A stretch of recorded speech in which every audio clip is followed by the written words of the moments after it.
Jezebel was the wife of King Ahab. Am I right? Talk to me. Am I right? It came to me, I don't know about you, because you guys are way deeper. It came to me as a rude shock when I read for the first time in the book of Revelation,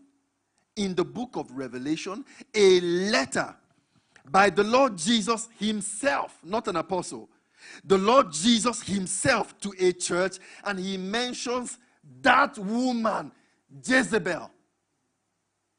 Hold on. She died in the Old Testament. Am I right? She died in the Old Testament. So where is she coming from again in the New Testament in the church? Where? That woman, Jezebel. And look at this. He gives an analysis that she calls herself what? A prophetess. And then we find the Jezebel in the Old Testament being in charge of a system of Baal worship that was brought into Israel. Please follow me. I'm trying to explain something. Do you know Omo? Do you know Omo? You know Omo, right? Do you know McLean?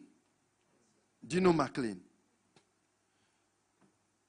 Do you realize Omo became a household name for all detergent? So somebody can go shopping and say, give me Omo. Then the shop owner understands and says, which type? Then you say, clean. Meanwhile, Omo was a brand of its own. So you come and say, give me McLean. I want McLean, instead of asking for toothpaste. So the person will say, okay, which kind of McLean? You say, give me Colgate. So a brand became a household name for the entire products of that line. Jezebel so hosted a dimension of darkness. You're not catching it yet. Jezebel so hosted a dimension of hell successfully that she became an icon of a dimension of hell, that the dimension had to be named after her.